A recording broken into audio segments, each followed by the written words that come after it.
Defensive মিডফিল্ডে আমরা হামজা চৌধুরীকে পেয়েছি, অ্যাটাকিং মিডফিল্ডে আমরা সুমিত সোমকে পেয়েছি এবং লেফট উইং পজিশনে আমরা পেয়েছি ফাহমিদুল ইসলামকে। এবং এই তিনজনকে পাওয়ার ফল আমরা মাঠে সুস্পষ্টভাবে দেখতে পাচ্ছি। বাংলাদেশ মিডফিল্ডে বল ভালো পেনিট্রেট করছে, বল পজিশন বাংলাদেশের গত 3টা ম্যাচে বেশ ভালো ছিল। বাংলাদেশ অ্যাটাকিং থার্ডে বলের সাপ্লাই আগের চেয়ে অনেক বাড়িয়েছে এবং বেশ কিছু অ্যাটাক বিল্ড আপ করতে পারছে। সমস্যাটা কোথায়? সমস্যাটা হচ্ছে আমাদের প্রপার স্ট্রাইকার না থাকার কারণে গোল আমরা বের করতে পারছি না, যেটা আমরা ভারতের বিপক্ষে পারিনি, যে কারণে গোল নীল ড্র করে বেরিয়ে আসতে হয়েছে। ওখানে আমাদের পয়েন্ট ভাগাভাগি করতে হয়েছে, কিন্তু আমরা বেশ কয়েকটা গোলের দুর্দান্ত সুযোগ কিন্তু ভারতের বিপক্ষে তৈরি করতে সক্ষম হয়েছিলাম। ভুটানের বিপক্ষে আমরা জিতেছি ঠিকই, গোল করেছে কে? হামজা চৌধুরী এবং সোহেল রানা, দুজনে ডিফেন্সিভ মিডফিল্ডার হিসেবে সেদিন খেলেছেন, তারা গোল করেছেন। এবং বাংলাদেশ আরো অনেকগুলো গোল ভুটানের বিপক্ষে করতে পারতো যদি প্রপার স্ট্রাইকার আমাদের থাকতো। সিঙ্গাপুরের বিপক্ষে আমরা ম্যাচটা হারলাম 2-1 গোলে, যেই ম্যাচটা আমরা জিততে পারতাম, স্কোর লাইন আমাদের পক্ষে থাকতে পারতো। কেন হয়নি? কারণ বাংলাদেশ সুযোগ তৈরি করেছে ঠিকই, কিন্তু গোল আদায় আমরা করতে পারিনি। আমরা দেখেছি সিঙ্গাপুরের বিপক্ষে সুমিত সোম কি সুন্দর দারুণভাবে ডিবক্সে বেশ কয়েকটা বলের সাপ্লাই দিয়েছেন।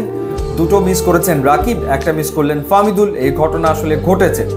তো সেই ক্ষেত্রে বাংলাদেশের এখন এই মুহূর্তে প্রয়োজন একজন পারফেক্ট প্রপার স্ট্রাইকার। ঠিক কি ধরনের স্ট্রাইকার? এমন একজন স্ট্রাইকার লাগবে যে অন্তত পক্ষে গড়ে 3 ম্যাচে একটা করে গোল করতে পারে। ভারত সুনীল ছেত্রীকে পেয়েছে। সুনীল ছেত্রীর মতো একজন স্ট্রাইকারকে ভারত পেয়েছে যে 95 গোল করেছে 155 ম্যাচে।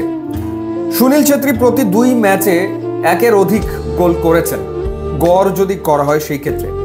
কিংবা মালদ্বীপ পেয়েছিল আলী আশফাককে। আলী আশফাক 98 ম্যাচে 58 গোল করেছেন, অর্থাৎ তারও গড় আমরা যদি হিসাব করি তাহলে প্রতি 2 ম্যাচে 1-এর অধিক। কিংবা শ্রীলঙ্কাও পেয়েছিল কাশুন জয়াসুরিয়াকে, যিনি 56 ম্যাচে 27 গোল করেছেন, অর্থাৎ অলমোস্ট 2 ম্যাচে একটা করে গোল তিনি গড়ে করেছেন। এবার আমাদের স্ট্রাইকার রাকিব হোসেনকে আমরা খেলাচ্ছি। বেসিক্যালি সে একজন উইঙ্গার হিসেবেই খেলে থাকে ক্লাব ফুটবলে, সেটাই দেখা যায়। কিন্তু হাভিয়ার কাবরেরা তাকে স্ট্রাইকার হিসেবে তো পরপর 3টা ম্যাচে খেলালো। রাকিব 45 ম্যাচে গোল করেছে 5টা, অর্থাৎ একটা গোল করতে রাকিবের প্রয়োজন পড়ছে 9টা করে ম্যাচ। এই যে 9টা করে ম্যাচ প্রয়োজন পড়ছে, এই স্ট্রাইকার দিয়ে কি আসলে কাঙ্ক্ষিত রেজাল্ট আমরা আনতে পারবো? বাংলাদেশের পক্ষে শেখ মোরসালিন 18 ম্যাচে 5টা গোল করেছে, অর্থাৎ অলমোস্ট গড়ে 4টা করে ম্যাচে সে একটা করে গোল পেয়েছে। এই জায়গাটাতে যদি সিগনিফিকেন্ট ইমপ্রুভ করা না যায়, অর্থাৎ এমন একজন স্ট্রাইকারকে যদি বাফুফে খুঁজে বের করতে না পারে যে অন্তত গড়ে 3 ম্যাচে একটা করে গোল করতে পারে, রেজাল্ট বের করে আনা খুবই মুশকিল হবে। যতই হামজা চৌধুরী খেলুক না কেন, সুমিত সোম খেলুক না কেন, স্কোর তো কাউকে না কাউকে করতে হবে।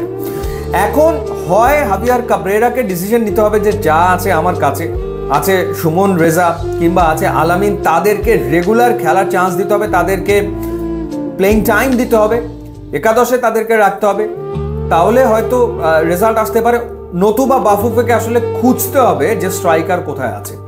বাংলাদেশের স্ট্রাইকার লাগবে, রেজাল্ট আনতে গেলে এর কোনো বিকল্প আসলে নেই। না হলে যেটা হবে, পরপর 3টা ম্যাচে আমরা দেখেছি যে মাঠে আধিপত্য বাংলাদেশ দেখাচ্ছে ঠিকই, কিন্তু রেজাল্ট ফেভারে আনতে পারছে না। ভবিষ্যতে সে ঘটনা ঘটবে, দেখা যাবে বল পজিশনে বাংলাদেশ এগিয়ে, অ্যাটাক বিল্ড আপে বাংলাদেশ এগিয়ে, কিন্তু ম্যাচের রেজাল্ট কি? বাংলাদেশ হেরে গেছে। সো এই ঘটনা থেকে বেরিয়ে আসতে গেলে স্ট্রাইকার লাগবেই, এবং সেই দিকে বাফুফের এখন মনোযোগী হওয়াটা ভীষণ রকম জরুরি। ইউটিউব ইনস্টাগ্রাম লিঙ্ক দেওয়া আছে, আপনারা যোগ দিলে খুবই খুশি হবে। And thanks for watching.